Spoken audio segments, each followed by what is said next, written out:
The challenges of maintaining an apolitical military in a polarized society. One of the core principles of American democracy is that the military should be loyal to the Constitution and the American people, not to any political party or leader.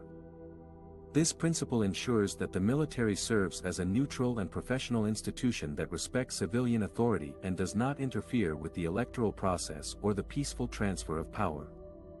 However, this principle is under strain in the current environment, where political polarization and social unrest have created divisions and tensions within the military and between the military and the civilian society.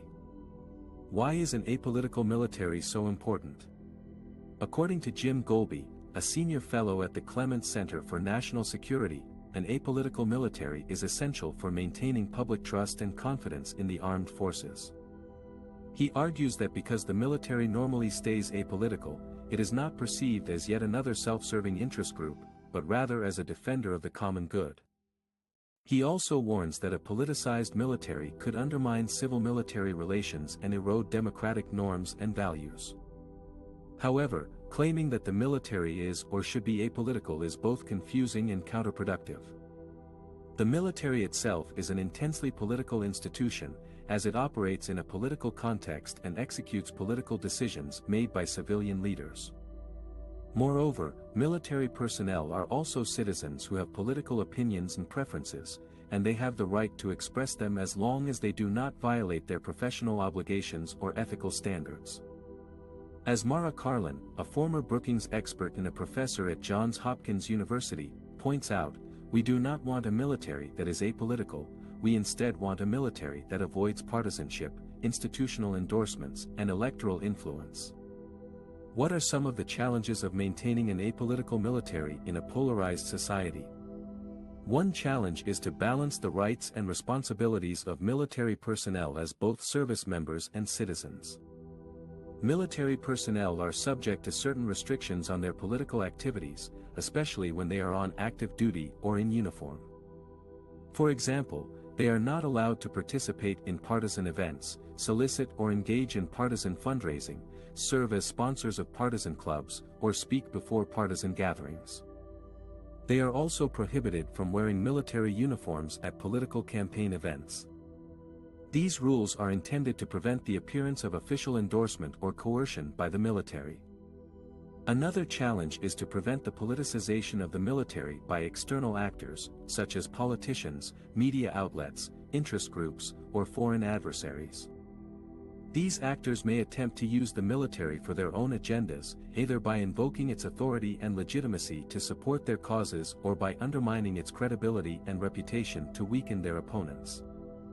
For instance, some politicians may seek to gain or maintain public support by associating themselves with the military or by criticizing their rivals for being weak on defense or national security issues. Some media outlets may portray the military in a biased or sensationalized way to advance their narratives or attract viewers. Some interest groups may lobby for or against certain policies or programs that affect the military or its members. And some foreign adversaries may try to influence or interfere with the military's operations or morale through propaganda, disinformation, cyber attacks, or other means. How can we overcome these challenges and preserve an apolitical military in a polarized society? There is no easy answer to this question, but some possible steps include educating and training military personnel about their rights and responsibilities as service members and citizens, and enforcing clear and consistent standards of conduct and accountability for violations. Encouraging and facilitating constructive dialogue and engagement between the military and civilian society on issues of mutual concern, such as national security, defense policy, veterans affairs, or social justice. Promoting and celebrating diversity and inclusion within the military ranks and fostering a culture of respect and tolerance for different perspectives and backgrounds. Strengthening civil-military relations by ensuring effective communication and cooperation between civilian leaders and military commanders, respecting their respective roles and authorities, and avoiding undue interference or influence in each other's domains. Protecting the integrity and independence of the military from external politicization by rejecting any attempts to exploit or manipulate it for partisan purposes or personal gain. By taking these steps, we can hope to maintain an apolitical military that serves as a trusted and respected institution that upholds our democratic values and safeguards our national interests.